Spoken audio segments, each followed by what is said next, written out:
Good evening, everybody. So, we are in the last part of the periodic table at this moment. We already know about the periodic classification, the periodic table, the matrix periodic table, and the modern periodic table, right? Okay.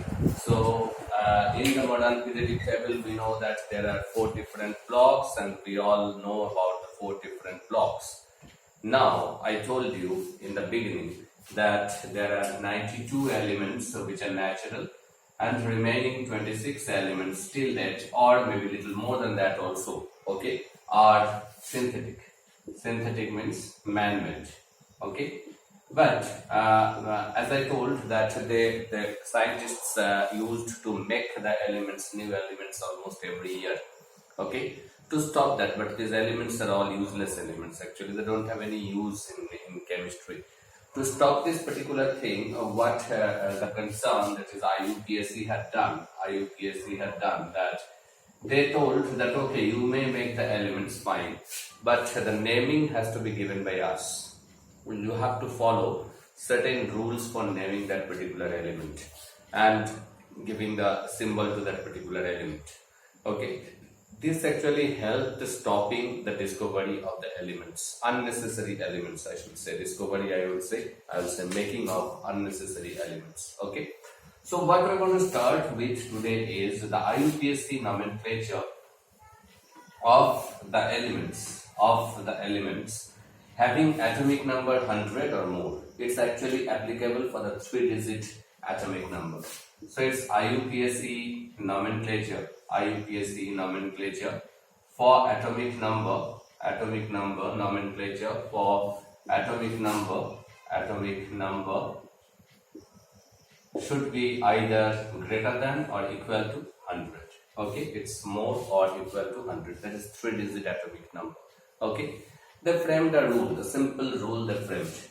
They had given the name to all 10 digits 0, 1, 2, 3, 4, 5, 6, 7, 8 and 9. They had given the names to it. The 0 they called nil, 1 is on, 2 is bi, 3 is tri, 4 is quad, 5 is pent, 6 is hex, 7 is sept, 8 is oct, and 9 is n. They just gave the name to these digits, and they told that depending on the atomic number of a particular atom or a particular element, suppose the atomic number is 106. Suppose the atomic number is 106. The name will be the name of the digits. The name of the first digit 1 is un, un. The first letter of the name should be capital UN. The name of the second digit 0, that is nil, on nil. Name of the third digit 6, that is nothing but hex, followed by IUM. Okay, IUM.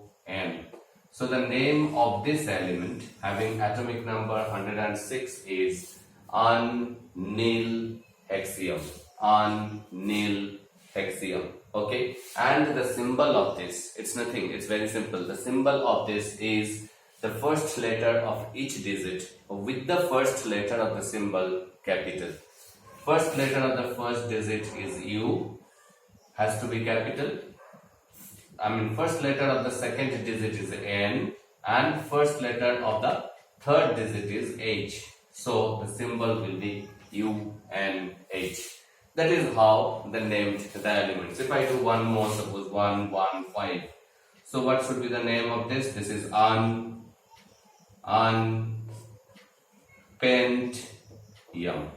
And what is the symbol of it? UUP. You can see it's very simple. Okay, we're just going to write down the name of the digits which has been framed, followed by IUM. Obviously, in case of bi and tri, since already I is there at the end, so we are not going to suffix it by IUM. In case of bi or tri, we are going to suffix it by um only. For example, suppose it is 112. 112 is the atomic number. So it is on, by, obviously by we don't write, we write by same way if try is there, we write try. Okay, I hope the nomenclature is absolutely clear. Okay, next we are going to another important part of it, that is how certain properties at our level are varying, or certain properties at our level are varying in the periodic table. That means along the period how they are varying, and down the group how they are varying. We are going to see them. We are just going to study them. That means certain properties. Now variation of properties in the periodic table. That is what we are going to study. Variation of properties in the periodic table. Okay. So what we are going to do now is variation of certain properties, obviously variation of properties in the periodic table, how they vary. All of you, whenever we are studying periodic table, must have the periodic table in front of you, must have the modern periodic table in front of you. It must be there with you. Okay, so don't get it confused that periodic table has to be remembered and all. The first one we are going to study is the metallic property. All of you know about this also. I'm just going to say it. You know that among all the elements, depending on certain properties, they can be classified in three types. Metals, non-metals, and metalloids. Metals means showing the metallic property. Non-metals means showing the non-metallic property. Some specific properties are there. And metalloids means the elements which are showing, or the molecules of the total elements which are showing some metallic properties as well as some non-metallic properties. That means they are showing both metallic and non-metallic properties. That is why they are called metalloids. If you just think of the periodic table like this, as I told that please see it in front of you, it must be kept in front of you. If the periodic table is like this is S block, this is D block, this is P block, and obviously F block is at the bottom. We are not bothered about F block at this moment. The main periodic table is this. Even say certain elements are there like this, certain elements are there over here, okay, over here, which are actually making the bridge between metals and non-metals. These are metals, these are all metals. I told you that these are all metals, and in the right hand side these are all non-metals. So you can see if we just move from left to right in a group, the metallic property decreases and becomes non-metal. And these elements in between making the bridge are actually the metalloids. Okay, so metal, lesser metal, metalloids, then little non-metal, more non-metal, more non-metal, more non-metal. Same way, if we go from top to bottom, what can we see? See, these are all non-metals, right? These are all non-metals. Okay, non-metal, this is metalloid, but after that what? Metal. So down the group, what happens? The metallic property increases. So simple, one liner. What happens to the metallic property? In between metals and non-metals, certain elements are there which are making a bridge between them, which are called the metalloids, which show both metallic and non-metallic property. First point. Second point, if we go from left to right in a period, the metallic property decreases. And if we go from top to bottom in a group, the metallic property increases. Simple. Okay, that's all about metallic property. First point. The next property, number 2, is atomic and ionic sizes. Atomic and ionic size. The second property is atomic and ionic size. Second one, that is atomic and ionic size. Sizes means, now here whenever we are talking of sizes, we consider the atoms or ions as the spheres. So whenever we are talking of size means we are talking of the radius. If the radius is more, the size is more. If the radius is less, the size is less. That's as simple as that. Okay. Now what happens? How does it vary? I think all of you know this, but not knowing in a proper manner. That's the problem. Okay. Now what happens if I ask you what happens if we go from left to right? You will say, sir, it decreases. The atomic size decreases. Atomic size decreases. If I ask you why it is decreasing, the common answer that comes is that the nuclear charge is increasing. Nuclear charge is increasing. Means charge in the nucleus is increasing. Suppose I am talking of the second period. The first element is lithium. The second element is beryllium. The third one is boron. Next one is carbon. Next one is nitrogen. Then oxygen. Then fluorine, and then neon. Okay, these are the elements that is present in the second period. So if we go from left to right, you tell that the size will decrease. Thoda sa chota hoga, thoda sa chota hoga, thoda sa chota hoga, and like that the size will decrease. Yes. Okay. Now why? If I ask you, you will say that the nuclear charge is increasing. Here, the atomic number is 3. So there are 3 protons. That means 3 positive charges there. Here 4 protons, 4 positive charges there, 5 protons, 6 protons, and so on. Yes, nuclear charge is increasing. Absolutely fine. Okay, but if I ask you now what happens from top to bottom, you will say, sir, size increases. Now let us see lithium. Then below lithium there is sodium. Whose size is almost double of that of lithium. And there are 11 protons. Because you know that the atomic number is 11. So the nuclear charge, if we consider only nuclear charge, the nuclear charge of sodium is greater than that of lithium. Just now we said while explaining in the period that more the nuclear charge, lesser is the size. So according to nuclear charge, if we consider only nuclear charge, the sodium should have, this is sodium should have the lesser size, than lithium. Okay, but is it so? No. If I ask you why, I know you will give me an answer, sir, because the shell is increasing. So one time you are saying nuclear charge, another time you are saying shell. So what is the actual fact? There must be one way by which you can explain both ways, from left to right also, from top to bottom also. And that particular term is called effective nuclear charge. That is what is known as effective nuclear charge. Not nuclear charge, it is known as effective nuclear charge. How much effective the nuclear charge is? See it here. Here 3 protons are pulling 3 electrons. Here 4 protons are pulling 4 electrons. 5 protons are pulling 5 electrons, but from the same shell. Okay, second shell is the last shell. So the pulling obviously will be here more, further, here further more, because 4 protons are pulling. That is, effectively the nuclear charge will be more.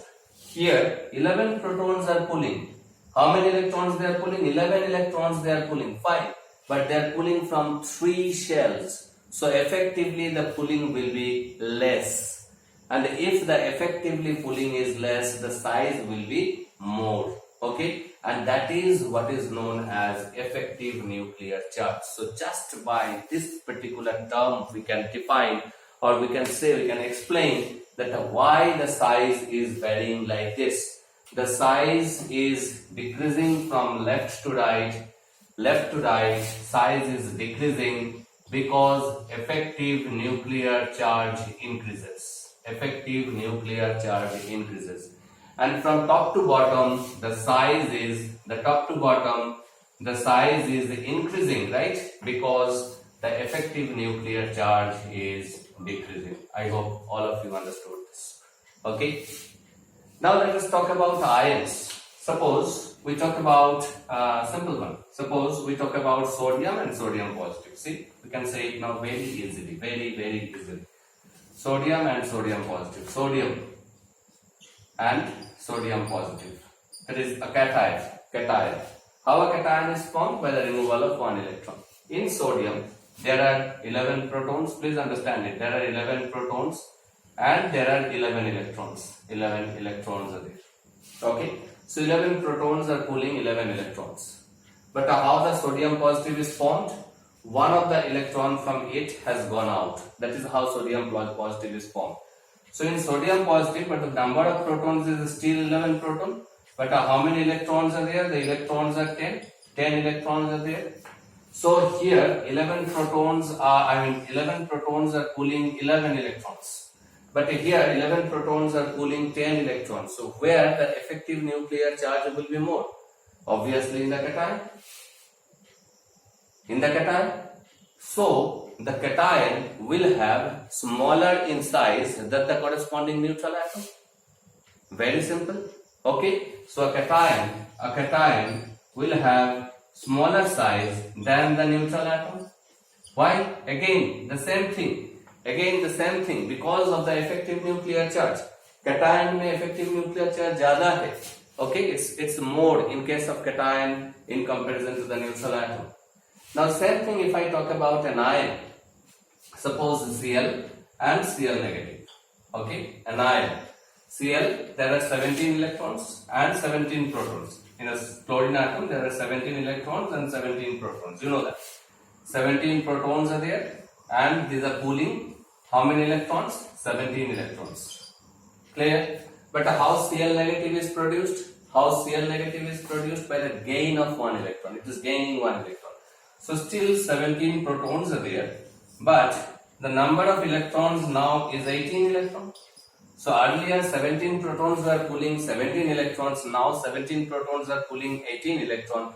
Obviously, किसका effective nuclear charge तो दोनों का same है, but effective nuclear charge किसमें ज़्यादा होगा? Obviously, effective nuclear charge is more in this particular case because 17 protons are pulling only 17 electrons. Here the effective nuclear charge decreases.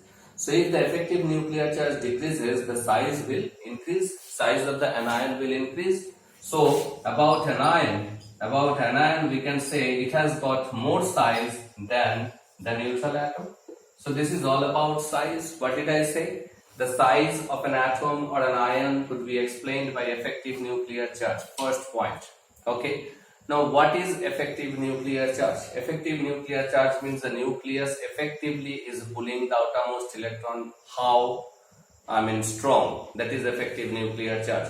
That depends on the number of protons, number of electrons, and obviously the number of shells. Everything it depends on. Okay, fine.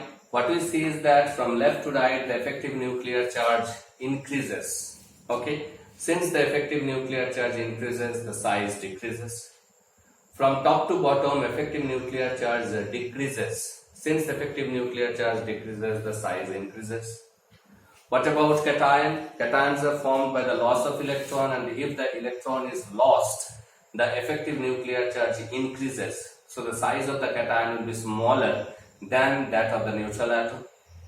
How the anions are formed? By the acceptance of the electron. If the electrons are accepted, the effective nuclear charge decreases, and if the effective nuclear charge decreases, the size will increase. So the size of the anion is greater than that of the neutral atom. Is it clear? About size, it's clear, absolutely clear. Variation of size of anion, size of cation is clear. Next point, we are going to study the third point, is ionization energy. What is ionization energy? Very simple. Again, very simple. Nothing tough. Ionization, the third point. Ionization energy. Or we also call it, I write it by IE, or we also call it ionization enthalpy. Though this term we don't know at this moment, but we will come to know in the thermodynamics chapter. At this moment you can know it only as ionization energy. Now what is ionization energy? What is ionization energy? A neutral atom is there, the nucleus is there, and the electrons are revolving around it. This is the last shell's electron. Or electrons are there. We have to remove this. Just to remove this electron, we have to supply some amount of energy.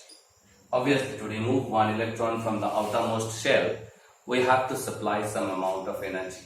Okay, and the atom from where the electron has to be removed has to be taken in isolated state and in gaseous state. Isolated in state and in gaseous state. So the atom we had taken in the isolated and gaseous state. Then we are removing the electron from the outermost shell. For that, whatever energy is required, that is what is known as ionization energy. It's as simple as that. So what is ionization energy? Can I define ionization energy as that? That this is the minimum amount of energy that is required to remove one electron from its outermost shell. One electron from the outermost shell of a neutral isolated gaseous atom, or from an neutral isolated gaseous atom. Whatever I said, can I write it symbolically like this? Just think of this, okay? Can I write it like this? That A is an atom, any atom in its isolated gaseous state, okay? If I supply ionization energy to it, then it will lose an electron. And if it loses an electron, that atom will convert into a cation, that is A plus. Obviously the state will be Z, and what will come out? The electron will come out. Is that the mathematical or formulation definition of ionization energy?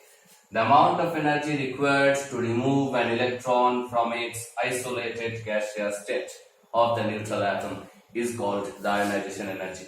But this particular ionization energy is called first ionization energy. We write it generally ionization energy 1. Why first? Because only one electron is removed. Okay. Now, if I try to remove another electron from it, means A positive is already formed. From there, I want to remove another electron and I want to make it as A2 positive gas and one more electron. So obviously, to remove an electron from a positively charged species, it will be much more energy required. And that energy required is called ionization energy 2, or we call it second ionization energy. Okay. So what is second ionization energy? The minimum energy that is required to remove the second electron from an isolated gaseous ion. Okay. So that is what is called second ionization energy. Okay. Obviously, this energy will be higher than this energy. Second ionization energy will be always greater than the first ionization energy of an element.